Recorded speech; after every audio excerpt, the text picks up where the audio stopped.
6 a.m. for Pinball Expo, so thank you for being here today. We really appreciate it. And welcome to the panel on the new P.A.P.A World Championships. I feel like I am also very new to the P.A.P.A World Championships. My name is Ryan Clater. I was the event artist this year, and I felt very honored to do that. It was really a pleasure working with Penny and Andy on that. Um, but I'd also like to allow the panelists to introduce each of themselves to you. So maybe we can start with Ruth Ann and work our way down. Hi, I'm Ruth Ann, Andy's wife, or Andy's my husband, whichever way you want it. I inherited pinball through Andy and his love of competitiveness and just got involved in the community, and here I am. It's just a great community, and it's just awesome to be here and be involved in it. Penny? Cool. Good morning. Hope everybody's awake. I'm Penny Epstein. I've been playing in pinball tournaments, gosh, probably since the early 90s, and I'm only 25.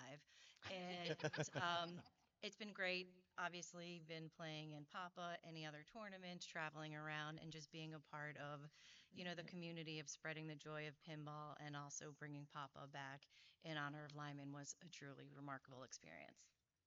I'm Andy Bagwell. I've been playing competitive pinball about 7 years now or so. Josh suckered me into taking over Enterrium for him, and I also run the Illinois State for IFPA, and I'm on the board of directors for the IFPA. So made about 100 new friends through the pinball community over the 7 years I've been playing, and developed a big passion for running events, and like to do that on my own or with the IFPA. So this guy's my boss. He doesn't pay me very much. I'm Josh Sharp. I am the former tournament director for the Enterrium monthly pinball tournament Former and Illinois State the director. former IFPA Illinois state representative, both of which I lent to Andy and never intend on taking back. So Yep. thanks, Andy. Yep, that was a big vote. So. All right, now that we know who everyone is up here, I wanted to take a minute and just sort of figure out the transition, this historical move from Papa that used to exist in Pittsburgh for many years, and then as of recent years, the past couple years, it's moved to Schaumburg, Illinois. And I'm just really curious how that transition happened, and if any of you are willing to talk about that. I think that's me. Okay. So, what some of you may not know is that Papa did not start in Pittsburgh. There's legacy going back to my dad and Steve Epstein in the Broadway arcade days in the 80s. And the goal, my dad is not here today, which is, I don't know, I have to talk to my therapist about what that means. My son is also he gave up 10 seconds in, so I am utterly alone now. My dad and Steve Epstein would often try to figure out who was the better player. And I've often referred to those two gentlemen as sort of the godfathers of competitive pinball and everything that has all the branches that have blossomed over the last 50 years that they have been friends battling on pinball machines. I think they are like the tree trunk that started everything. So their passion for pinball as a sport eventually birthed the P.A.P.A organization, which was for leagues that were run out of the Broadway arcade. And eventually they decided, what the heck, let's have this international competition that I think the first one was in 1991. They did six of them. They did five in New York, one in Las Vegas, and eventually the transition to Pittsburgh was when they sold the rights to Kevin Martin in 2004, I think. Kevin was running pretty much the biggest tournament in the U.S. at that point, and Steve and my dad had taken a step back and to help sort of legitimize and take what Kevin was doing with the Pinburg tournament back then, uh, moved things to that became the P.A.P.A World Championships, and he went Papa 7 to Papa 19, 20, 20, right? Was ours 21? So he ran it for a while, and through the pandemic, they ended up selling all their machines. So it kind of, again, in this situation, similar to back in the early 2000s, the name kind of was dormant. And through, I know Lyman's, the connection to Lyman from both Kevin's side on the Papa side and everyone at this table, it seems like a good match to try to bring the championship name back in Lyman's honor rather than having it remain dormant. And here we are. Is that about all the pieces? Yeah, there was also maybe I'm jumping in too soon, which I always do. But anyway, um, Andy and Ruth Ann always run a pads tournament at Enterrium, which is a local organization which whoa, um, helps unhomed people and gets them placed. And it was soon after Lyman passed, and I asked if we could do a donation for 988 in honor of Lyman, and it turned out to be a really great thing, and people were open to it, and it was positive. And then I guess shortly after that, we had a conversation. We are like, hey, should we do a tournament based on this? Yeah. And then, Oh, go ahead. no, go ahead. That's good. Josh reached out to me and he said, "Do you want to be a TD for the return of Papa?" And I said, "No." He's like, I was like, of course I'm not asking you, I was like, Andy. of course I want to be a TD for Return of Papa. So I was all too happy to help organize that because, like Penny said, we had one of the monthly tournaments. If you're not familiar at Enterrium, we do a monthly tournament every first Tuesday of the month. We average 60 to 80 players or so there, sometimes more than that. And we had that charity tournament for Lyman that year, and we had over like 110 people show up for it, and along with a lot more other just not non-players as well that came out to support, donate. Do you remember how much we raised for that one? Was that one like 15 or 20? Yeah, I think it Yeah, I was think in that range. So I it was mean, huge. like Penny said, that kind of indicated that there was definitely an interest in that. So they, one of you guys reached out, I don't know if it was Penny or Josh, to Kevin and talked about potentially using That was me. using the Papa brand to kind of boost the signal of the event because we had intended, even without that, to just create a new event for Lyman regardless. But it was better to kind of use the Papa brand to launch it as well. So we thought that led to a bigger impact on it whenever we started the event. The conversation was very difficult with Kevin. We said, hey, Kevin, this is something that we're considering. What do you think? Not even a millisecond. Absolutely. Yeah. So that was wonderful to hear. Yep. So does that mean that Kevin still owns the Pop-Up brand Yes. and it's sort of being leased or used, or how It's does that? licensed to Okay. us. It's all part of the Replay Foundation. Yep. Okay. So Kevin came the first year to Papa. He, as Josh said, gave the best, compliment he could, which is that he left early. So he went home. He was like, "I think you guys you have this." So he took off like a day or two early. So and we asked him after the event. He thought it went really well. He said, "Of course, you guys can continue to use it." So for the foreseeable future, we're going to continue to run this event. Each year as the Papa event at Schaumburg. So Great. So as we've alluded to a few times, there's sort of a new component to PAPA that I think is really important to talk about, and that is bringing awareness to mental health and the 988 Suicide Awareness Foundation. So I'm hoping that maybe, Penny, would you be comfortable talking about this new focus on mental health and suicide awareness? Yep. Give me a second. Sure. Yeah. We Um, can also jump in as needed. yeah. Just get my brain together. It was a very difficult decision to come out and talk about how and what happened to Lyman. And I just felt it was really helpful for the community. So that way it could be something to be discussed about. He was very, very private, and I just wanted to make sure that I could do something to help others. And after telling people what happened, the conversations that came forth were incredible. And that was the goal. Remember him, help other people, and help everybody. So that's all I could say right now. Sorry. I felt Yeah. such a closeness to the tournament, even though I do not compete. I also have been touched by suicide in my family, and so when the opportunity for me to be involved in this came around, I just felt such a connection and was so glad to be a part of it. So thank you for having me, and thank you for talking about this right now. Yeah. Um, so, One other quick thing. yes, please. Also for Papa, if those of there's probably going to be a picture, that beautiful neon sign that's up there. That was designed by Ryan. And it's beautiful, wonderful, gorgeous. And working with him was outstanding. And going to pick it up in Michigan, I like ran past the sign, ran up to hug him. We both cried, and it's a beautiful thing. And everyone said, "You should auction that." I was like, "No, that's mine." there it is. So, yeah. So just wanted to share that tidbit as well. Yeah, thank you, Penny.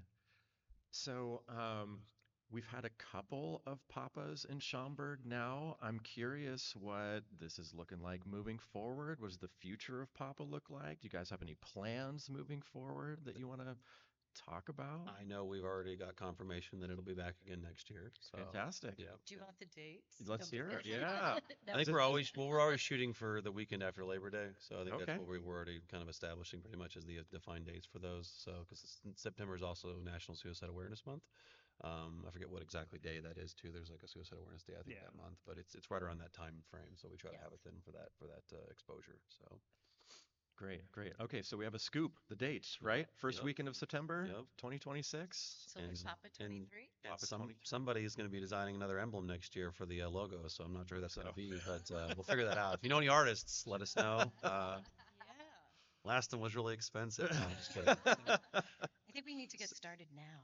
Side note too about Penny's neon. So the reason I even know Ryan is that he designed the neon for my basement as well. So I've got a very large Bigfoot neon sign in my basement that he created for my arcade, which led to when Penny reached out asking about that neon sign, I got her in touch with Ryan, and then that kind of just naturally led to me suggesting that we should have him do the art for this because I had a kind of an idea that I would like to have a logo because Penny had a logo design for Papa the first year.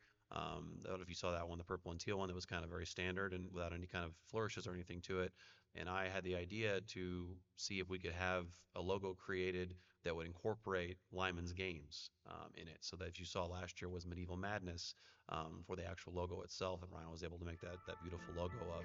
So the intent is to go forward and pick another game each year because I mean there's no shortage of Lyman masterpieces. So they're very well known in both inside and outside of pinball. I feel like, and change the logo each year to kind of reflect one of those. So and just to get down into the artist cartoonist weeds for just a second, that first logo from Papa 21 was designed by John Chad, a fellow cartoonist. He's a friend of mine and does fantastic work.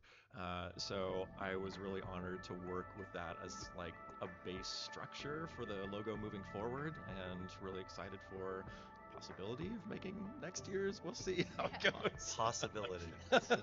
Possibility. And All also right. for the first logo, I think we all felt it was a very serious topic, and so we wanted to keep it as close to the original Papa logo, which was like a coin and just looking like a coin and keeping it serious. And the colors that you'll see are the purple and teal, which are representative of suicide awareness. So that's a theme that's always going to carry through. Purple. I think it was a good call, and I think even this year's logo, even though it's more fun in a sense, it's still there's nothing it's serious in a way too because it's just celebrating his game is what it really is doing. So And right, sorry, I'm like no, so you're bad. fine. Ryan was incredible, and also like I can't show you from here, but even one of the trolls has a suicide awareness ribbon on, which is like Ryan puts all these magical touches in his artwork, and that's just another beautiful element. Yep.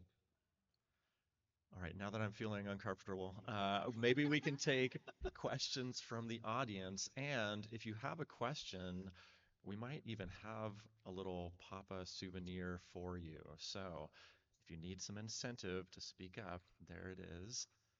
Does anybody have any questions for the current Papa board? Come on, Tom. The queue lines are getting long, man. This is really for Josh. I Oh, was wondering, since you got another card, Ned, I was just wondering how many cards you have. man, I think I only have two. I think I only have two. I definitely have one. We did a seminar with you and Zach a while ago that's in my office. So I think this is the second poster I'll have in my office.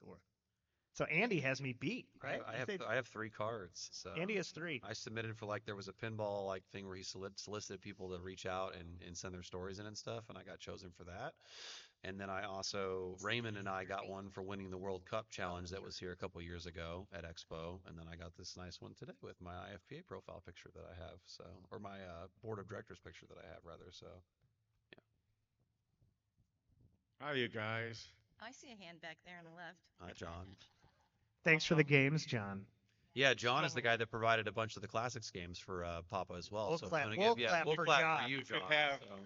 you can have anything you want, just as long as you bring them back, because I can't move them anymore. Um, so as far as the sign which you designed, I would say make another one and put it on an auction because I'll be bidding on one of them. So that you could make some good money for the charity. for the charity. Mm. Suicide, I've known many friends, and it's kind of a silent killer. And so even if this what we're doing now can save one life, it's was worth it. And Lyman was a fantastic human being, and I know when we did league, me and Penny and Lyman would have our group hug every time I saw him. Yep. And so communication and education is important in suicide. Um, and so that being said, we should have a grandbaby division in Papa because I got a lot of grandchildren. I'm serious. And that's more funding because the parents are gonna have to like Mr. Grandpa over here. Uh, yeah, that's more entry fees. Well, So Francis that's actually something to think about. Francis actually did start a youth tournament at Papa this year, so there is a youth tournament running now concurrent with the regular main event as well. So we're looking to kind of improve that next year still. But yeah, Roger wants to jump in. Skipping the line.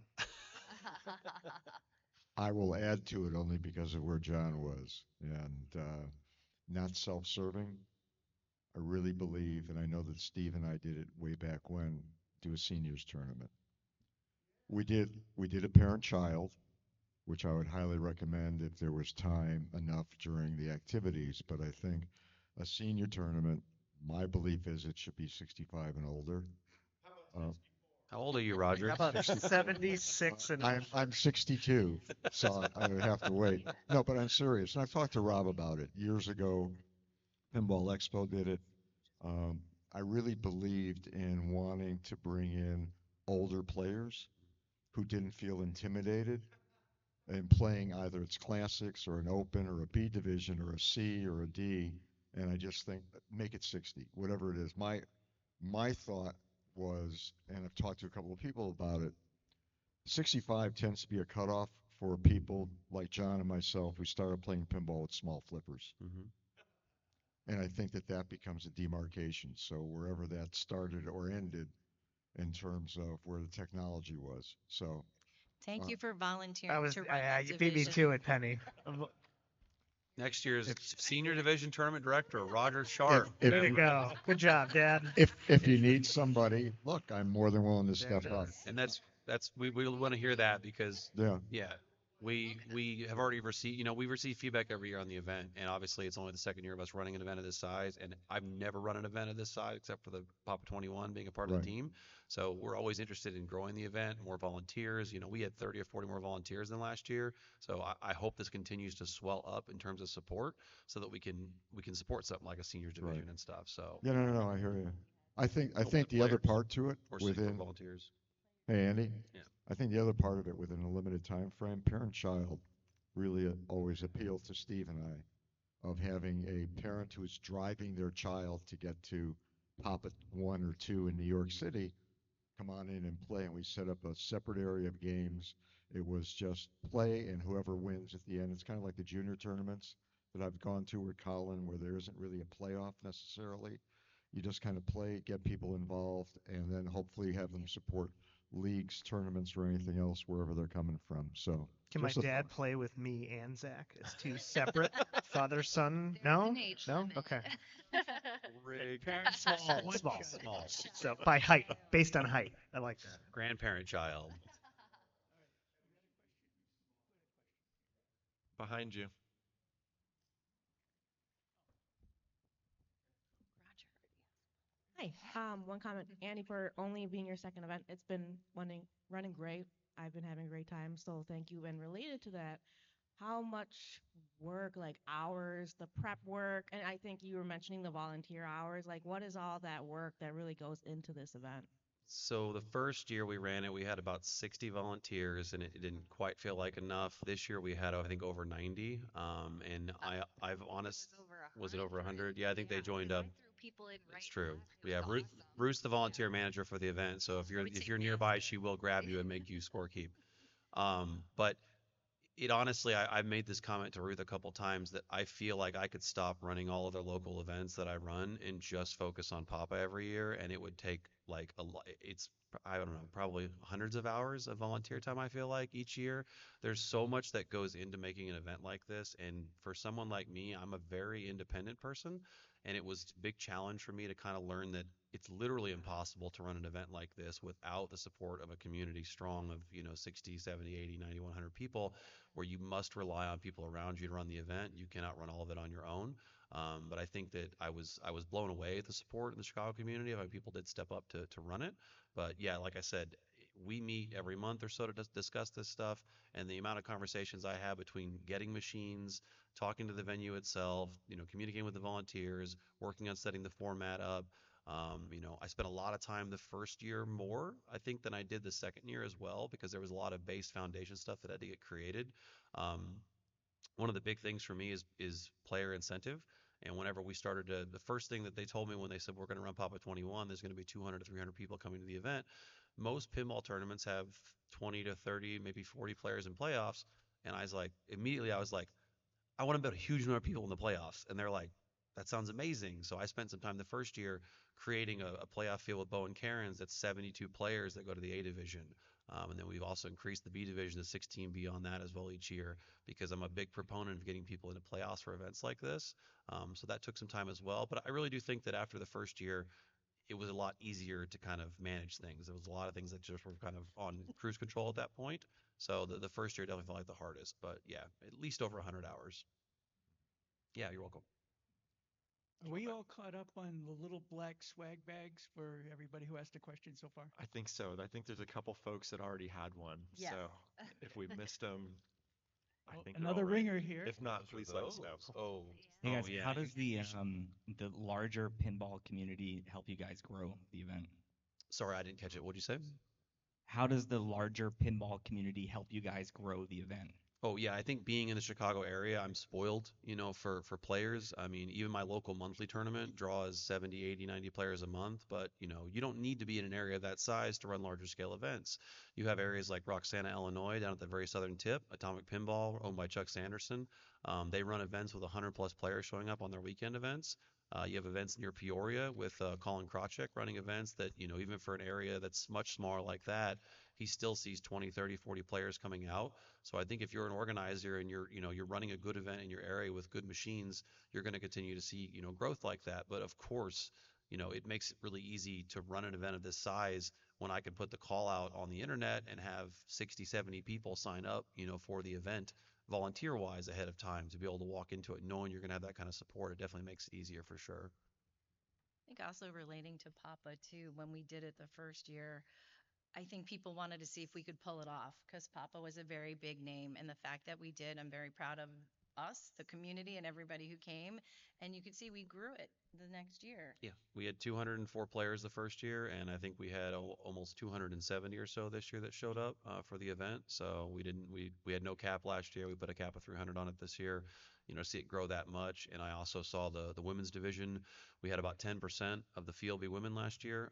This year there was almost 20% of the field was women, which was awesome to me. I'm a big proponent of trying to push that more. We spike the pot for the women's division the same amount that we spike everything else before the tournament, trying to incentivize women to come out to the event like that. So we're always interested in feedback too from people that attended the event or just people that watched it go on, to what we can maybe do better, as far as incentivizing that more, because I know women are an underrepresented minority in the pinball world. So I'm always trying to find ways to kind of get them more interested to come out to our events. So I have a question. yeah. Um, Last year, how many people came and competed that you know to have not competed before, not be part of this regular pinball crowd? Like first time players ever in a tournament? Like Yeah. very few. I think we maybe had there was two or three this year that were a first time player because we see their IFPA number whenever they sign up. Yeah. So For an event of this size, it's pretty unlikely that you're going to get first time players. My monthly tournament at Enterrium, I think every month I average 3 to 5 first time tournament players that show up for that event because it's kind of more of a casual atmosphere. This one's a 4 day long event. It's a little bit grueling. There's multiple divisions. There's a larger entry fee up front. So I think it's not really what I'd call a gateway tournament, right? It's more of a tournament once you've been playing in a couple of local stuff. So I saw The answer was 3. the answer was three. So Okay. Yeah. If only there was a website that tracks such things. Yeah. Yeah. Last My year. Three my this year. question was more about where the message is getting out. Is the message only getting out within the pinball world as we know it? But so if there's some people in the Chicagoland area at least, let alone the rest of the country or Canada, Sure. who would hear about it and say, you know, like at Expo uh, in 1994 or thereabouts, somebody showed up and said, I'm the best player there ever was in South Carolina. I'm here to win the tournament because they were they were just disassociated from the rest of the pinball world. And Sure. as far as they knew, they were easily going to win the tournament here. So there are people out there who think they're competing already who are just not connected. And then we had people from all across, America come in. We had international players show up as well. So, I think the message spreads pretty far out there as far as trying to get more people into the tournament. I think it's only going to grow more. As Penny said, the first year kind of felt like people were kind of hanging back a bit and watching. So, we share these events obviously on the IFPA pinball website. You can see the calendar of events. It all shows up on there. P.A.P.A is known as a major. It's one of the 5 major pinball tournaments that's run each year. So there's a pretty big exposure for that too.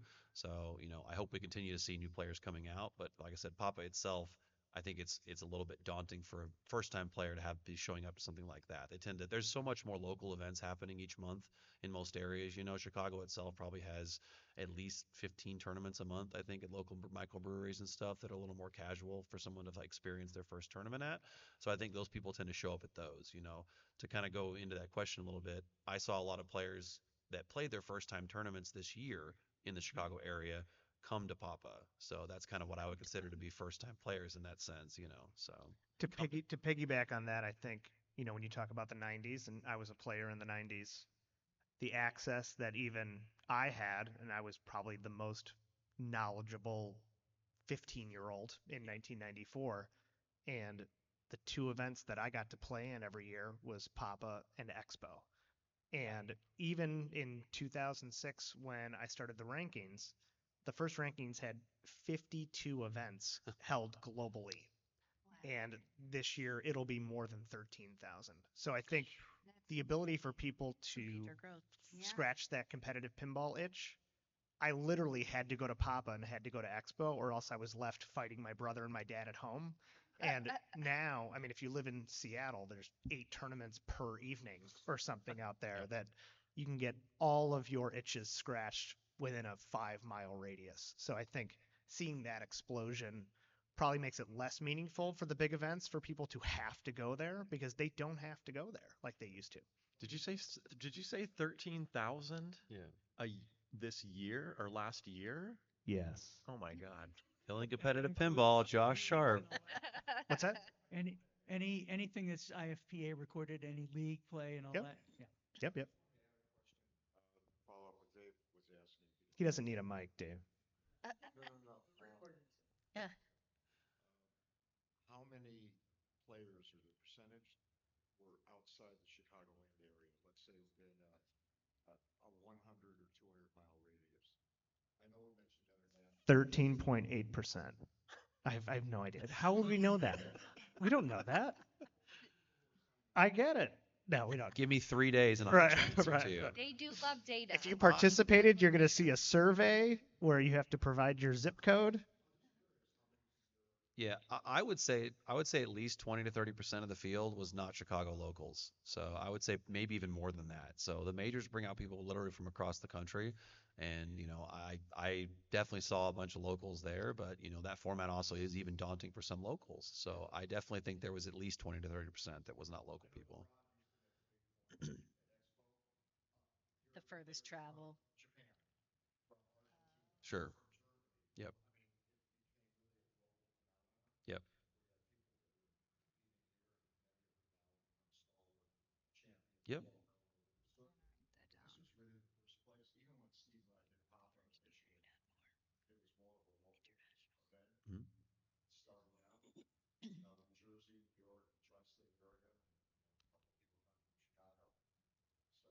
You missed that part when you weren't here yet. Yeah. Okay. Just as So some that's more noted on the recording. Yeah. just as some more anecdotal evidence, Roger, I'm from Michigan, so that's outside of the 1 to 200 mile radius, and I saw several folks from Michigan competing, and I can only imagine there were more from surrounding states.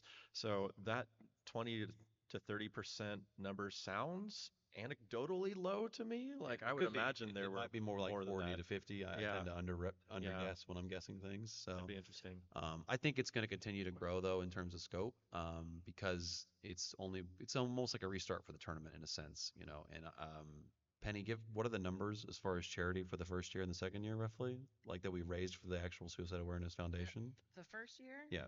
we raised, I think, close to $40,000. Yep. And this year, we raised $62,000 for 9 So I think that's indicative of like the growth that you're going to see here. It's going to start to become more visible globally, I feel like, as this event continues to happen each year. So. And I think, let me add, just outside of like the player funds raised, is to see the connection that the manufacturers have jumped in on, and Yes. the people that are in the industry for their business. Yep. Seeing them support the event, what Lyman meant to them as enthusiasts and business people in the hobby, and the ability for them to donate prizes that we can use to raise more funds. I think seeing the jump there as well was pretty awesome. Yeah, both Stern, Jersey Jack, and Chicago Gaming Company have donated machines for us to raffle off as charity prizes for the event. So And in addition to the pinball machines, we did over 150 raffles prizes, incredible prizes. Including a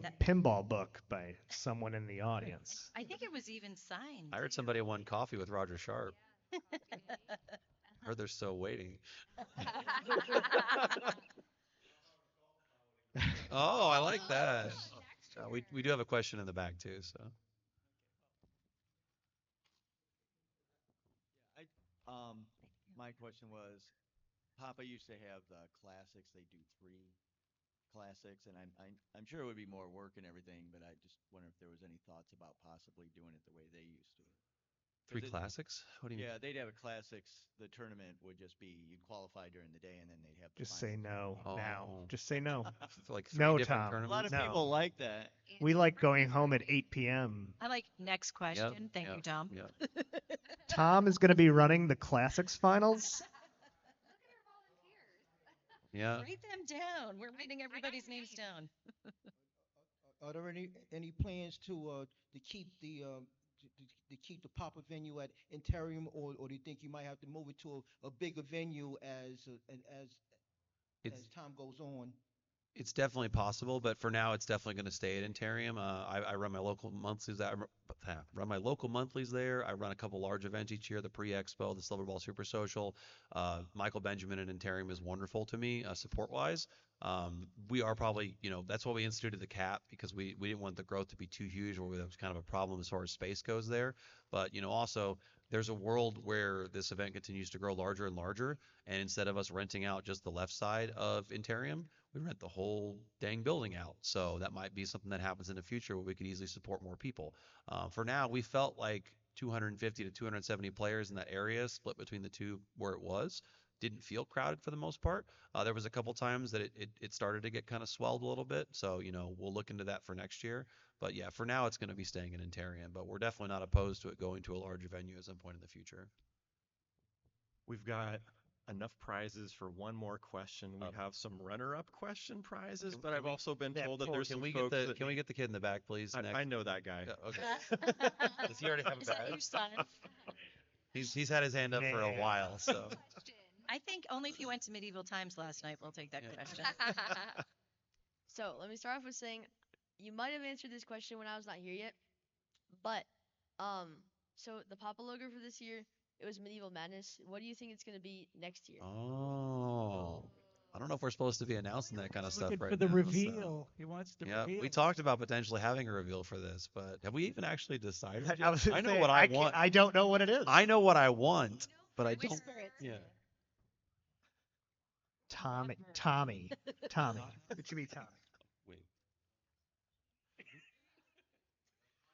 Yeah, the decision making. It will be something that Lyman worked on. There you go. Yeah, Penny makes the call when to release that. So yeah, I can promise it'll be a Lyman game. But which one would you like if we did one? If it was your choice? Oh, that's a good question. Yeah.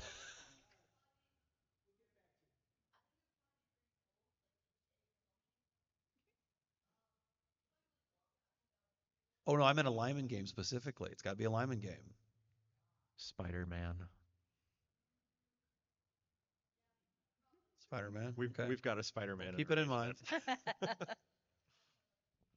Hi, friends. Hello. Hey, hey. Hi, Don. I have a question. Now that King Kong is the new Godzilla, Hmm. how are we gonna try and keep this before 2 a.m.? We've already fixed that problem with Enterrium. King Kong. So we actually Dawn's making a joke, but she's serious too because Thank you. pinball tournament time is a big problem with pinball tournaments, especially as you get to larger events with better players. It becomes more difficult to kind of curtail your event time itself. If you're not aware, the finals for the main at Papa last year ended at 2:30 in the morning on Sunday. So we have some plans already about how to change the playoff rounds as far as the machine setups for the playoff rounds themselves to make the machines play faster. So we're going to keep the qualifying more relaxed setups because I want people to have a good time playing pinball. But once we reach the actual playoff rounds, we're going to take a heavier hand to the setups at that point to try to, expedite things. So plenty of plans in the works. Oh, they got applause. That's Tom. incredible. Oh, that's Tom clapping. Oh, okay, I see. Get that guy out of here. You can bring my straddle flight, Yep, and yep. that'll shorten it up quick. Yeah. Well, John's suggestion was nobody could pick anything but classics in playoffs. So that was his suggestion. So I think we might have time for one more question if there is one. I guess Okay. we questioned everybody out. So Great.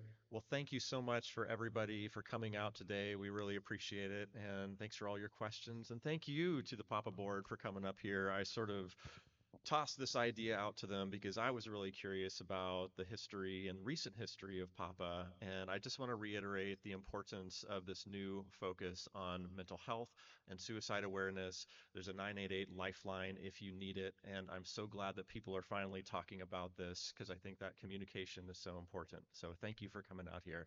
And let's all remember Lyman. Thank you, Lyman.